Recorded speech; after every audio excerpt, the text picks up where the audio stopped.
Good afternoon students, आप सभी का साइंस की क्लास में बहुत बहुत स्वागत है। जैसा कि आप लोग सभी जानते हैं, लास्ट वीडियो तक हमने चैप्टर नंबर 4 को फिनिश कर लिया था और एक वीडियो मैंने आपको सेंड किया था होमवर्क को लेके। उसमें शायद चैप्टर नंबर 3 का मैंने सेंड कर दिया था। क्वेश्चंस आपको करने हैं अपनी नोटबुक के अंदर, कॉपी के अंदर, उसको चेक किया जाएगा। और चैप्टर नंबर 4 अगर आपके पास नहीं पहुंचा वीडियो में तो आप ध्यान रखें, चैप्टर नंबर 4 हमने कंप्लीट कर लिया है। उसके सारे क्वेश्चंस, एक्सरसाइज वाले सारे क्वेश्चंस, अभ्यास प्रश्न आपको सारे अपनी कॉपी के अंदर करने हैं। वो भी आपकी चेक होगी, कॉपी आपकी स्कूल के अंदर मंगवा ली जाएगी। तो ये आप ध्यान रखें, होमवर्क आपको कंप्लीट करके रखना है। अगर आपको किसी क्वेश्चन में दिक्कत आती है तो आप मुझे व्हाट्सअप कर सकते हैं, आपको अपने क्वेश्चन का आंसर मिल जाएगा। ओके, चलिए आज अपन स्टार्ट करने जा रहे हैं। अगला लेसन हमारा चैप्टर नंबर 5 जो है, चैप्टर नंबर 5 हमारा है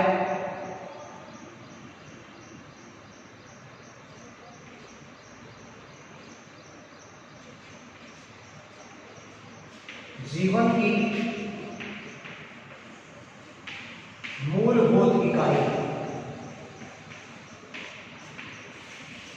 जीवन की मूलभूत इकाई, फंडामेंटल यूनिट ऑफ लाइफ, इसको हम कहते हैं फंडामेंटल यूनिट ऑफ लाइफ। तो देखिएगा, सबसे पहले मैं आपको इस चैप्टर की जो है प्रस्तावना बताना चाहूंगा, क्या जो है चैप्टर का संदेश है, मैसेज है हमारे लिए। देखिएगा, एक सिंपल सी जानकारी आपको दूंगा। आप लोग सभी जानते हैं कि हमें मकान बनाना है, सभी जानते हैं बच्चे। इस मकान को बनाने के हमें मूलभूत आवश्यकता किस की होगी? हमें ईंट चाहिए, हमें बजरी की आवश्यकता भी होगी, हमें सीमेंट की आवश्यकता होगी। अब मिश्रण बनाने के लिए पानी की भी हमें आवश्यकता होगी, पत्थर तो चाहिए। तो ईंट, सबसे पहले ईंट की आवश्यकता होगी। तो ईंट जब चुनी जाएंगी तो उस केस में एक दीवार खड़ी हो जाती है। ईंट जो है एक तरह से कह सकते हैं प्राथमिक आवश्यकता है मकान को बनाने की कड़ी में। इसी तरह से हम यहाँ बात कर रहे हैं जीवन की। देखिए, जीवन, सजीव की हम बात करें तो सजीव देखिए दो हैं, दो प्रकार की श्रेणियों में बांटे जाते हैं सजीव। एक जो आपके हैं पादप और दूसरे हैं जंतु। तो दोनों प्रकार के जो सजीव हैं, इन दोनों प्रकार के सजीवों में अनेक प्रकार की जैविक क्रियाएं होती हैं और उन जैविक क्रियाओं का संपादन अगर एक कोशिका है सजीव में, उस एक कोशिका के द्वारा किया जाएगा। अगर बहुत सारी कोशिकाएं हैं तो उन बहुत सारी कोशिकाओं के द्वारा सजीव के कार्यों का संपादन किया जाएगा। अगर कोशिकाएं ज्यादा हैं उस केस में उत्तक का निर्माण होगा, उत्तक मिलकर अंग बनाएंगे, अंग मिलकर तंत्रों का निर्माण कर देते हैं। तो देखिए, सजीवों में अगर एक कोशिका है तो उसको हम कहते हैं एक कोशिकीय सजीव। और एक कोशिकीय जो सजीव है उसके एक सिंपल एग्जांपल अपन लें, वो होगा अमीबा और पैरामीशियम। अमीबा और जो पैरामीशियम है वो एक कोशिकीय सजीवों की श्रेणी में आते हैं। इवन जो जीवाणु हैं, जीवाणु को भी एक कोशिकीय सजीव ही माना जाता है। तो इन सजीवों में कैसे जैविक कार्य किए जाएंगे? एक कोशिका के द्वारा ही सभी कार्य संपादित किए जाएंगे। तो जो बहुकोशिकीय हैं, जो सजीव बहुकोशिकीय हैं, उनमें अलग अलग कार्यों को करने के लिए अलग अलग जो है तंत्र पाए जाते हैं। अलग कार्यों करने के लिए अलग प्रकार का तंत्र वहां पाया जाएगा। तो ये जानकारी आपने ले ली है। एक कोशिकीय और बहुकोशिकीय एग्जाम्पल की बात करें, जो पादप हैं और जो जंतु हैं वो बहुकोशिकीय सजीवों की श्रेणी में शामिल किए जाते हैं। तो संदेश क्या आया चैप्टर का करके? जीवन की मूलभूत इकाई किसे कहा जाएगा?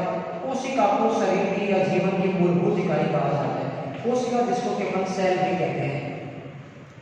ओके, यानी कोशिका ही एक तरह से कह सकते हैं कि जीवन का आधार है। और आप एक और जानकारी दे दूं, प्रत्येक सजीव के जीवन की शुरुआत एक कोशिका के द्वारा ही होती है। हम चाहे बहुकोशिकीय जीवों की बात करें, वहां भी जीवन की शुरुआत एक कोशिका से होती है। एक उदाहरण आपको देना चाहूंगा, प्रमाण के तौर पर देखिएगा, ह्यूमनस बनता है।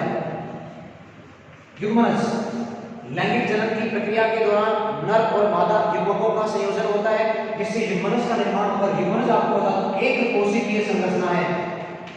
और यही ह्यूमनस आगे चलकर पहले भ्रूण का निर्माण करेगा, फिर वो जो है एक छोटे बालक शिशु का निर्माण करेगा और उसके बाद एक वयस्क जो है का निर्माण होगा। जब उस शिशु का जन्म होगा, बाल्यावस्था वो ग्रहण करेगा, फिर वो आगे किशोरावस्था धारण करेगा, फिर वो एक वयस्क में परिवर्तित हो जाता है। एक निश्चित क्रम चलता रहता है। और उस क्रम में अगर आप देखेंगे तो आप पाएंगे कि शुरुआत एक कोशिका से हो रही है जिसको हम युग्मनज कहते हैं। याद रखें आप, अगर सजीव बहुकोशिकीय है तो भी जीवन की शुरुआत तो एक कोशिका से ही होती है जिसको कि युग्मनज कहा जा रहा है। चलिए आगे बढ़ते हैं, अब बात करते हैं जो मेन टॉपिक्स है चैप्टर के, उनको लेके आगे बढ़ते हैं। देखिएगा सबसे पहले जो बात आती है चैप्टर में वो है कोशिका की खोज, जो कि पहला पॉइंट है चैप्टर का, कोशिका की खोज। अब देखिए कोशिका की खोज में दो प्रकार की धारणाएं चलती हैं, दो प्रकार के वक्तव्य यहाँ पे चलते हैं। एक है मृत कोशिका की खोज और दूसरी है जीवित कोशिका की खोज। मृत कोशिका और दूसरी वाली है जीवित कोशिका। देखिए किस तरह से इन कोशिकाओं को खोजा गया और कौन उनकी खोज करता है। पहले बात कर लेते हैं मृत कोशिका। देखिए मृत कोशिकाओं को खोजा गया रॉबर्ट हुक द्वारा। रॉबर्ट हुक एक वैज्ञानिक है जिन्होंने सबसे पहले मृत कोशिकाओं को खोजा। कब खोजा? 1665 में रॉबर्ट हुक ने मृत कोशिका की खोज की। कैसे खोज की इन्होंने? देखिएगा इन्होंने पेड़ का जो तना होता है, पेड़ के तने से छाल ली, पेड़ है, पेड़ के तने से इन्होंने छाल ली और इस छाल से लिया कोर्क, यानी छाल का कुछ हिस्सा लिया, बार्क जिसको कहते हैं छाल को, छाल से कोर्क लिया, छाल का कुछ हिस्सा काम में लिया, उस हिस्से का इन्होंने माइक्रोस्कोप में अध्ययन किया और जब माइक्रोस्कोप में अध्ययन किया तो ये देखा कि यहाँ कुछ इस तरह की संरचनाएं दिखाई दे रही हैं जो कि मधुमक्खी के छत्ते के समान है और इसी संरचना से खोज हुई है कोशिका की। ये संरचना दिखाई देती है जब कोर्क को माइक्रोस्कोप में देखा जाता है। इस संरचना को ही नाम दिया गया कोशिका। देखिएगा ये मृत कोशिका की खोज किस तरह से हुई है। अब बात करते हैं कि मतलब क्या है। देखिए कोशिका का मतलब है छोटा कक्ष, कोशिका का मतलब है छोटा कक्ष, आप समझ गए। अब बात करते हैं जीवित कोशिका। देखिए जीवित कोशिका की खोज करने का श्रेय दिया जाता है ल्यूवेनहॉक को। ल्यूवेनहॉक ने कहां इसको खोजा? तालाब के जल में, तालाब का जल लिया और तालाब का जल लेकर उसका जब इन्होंने सूक्ष्मदर्शी की सहायता से अध्ययन किया तो कुछ विशेष प्रकार की संरचनाएं दिखाई दी जिनको जीवित कोशिका कहा गया। यानी तालाब के जल में कुछ सजीव पाए गए, उन कोशिकाओं को इन्होंने जीवित कोशिका का दर्जा दिया। इस प्रकार से कोशिकाओं को दो प्रकार से खोजा गया। मृत कोशिका को खोजा गया रॉबर्ट हुक के द्वारा और जीवित कोशिकाओं का जो है अध्ययन किया गया सबसे पहले ल्यूवेनहॉक के द्वारा। ल्यूवेनहॉक ये वही है जिनको सूक्ष्म जीव विज्ञान का जनक कहा जाता है, फादर ऑफ माइक्रोबायोलॉजी भी ल्यूवेनहॉक को ही कहा जाता है। तो ये बात हो गई कोशिका की खोज की। अब बात करते हैं कोशिका के महत्वपूर्ण भाग। देखिएगा कौन कौन सी कोशिका के महत्वपूर्ण भाग हैं। एक प्रारंभिक लेकिन एक महत्वपूर्ण जानकारी आपको देने जा रहा हूं कि हम एक कोशिका को अगर देखें तो कोशिका के महत्वपूर्ण भाग कौन कौन से हो सकते हैं। देखिएगा ध्यान से, सबसे पहला और महत्वपूर्ण भाग जो माना जाता है कोशिका का वो होता है केंद्रक। महत्वपूर्ण भाग है कोशिका का। और दूसरा भाग जो यहाँ पे माना जाएगा वो आपका है कोशिका झिल्ली। कोशिका झिल्ली दूसरा वाला भाग है कोशिका का। और तीसरा जो भाग माना जाता है अति महत्वपूर्ण भाग है तीसरा वाला भी, और इसको कहा जाता है कोशिका द्रव्य। तीसरा वाला भाग है कोशिका द्रव्य। तीनों अति महत्वपूर्ण भाग है। एक बार चर्चा कर लेते हैं तीनों का प्रारंभिक तौर पर कार्य क्या रहने वाला। देखिएगा केंद्रक को कहा जाता है कोशिका का नियंत्रण केंद्र।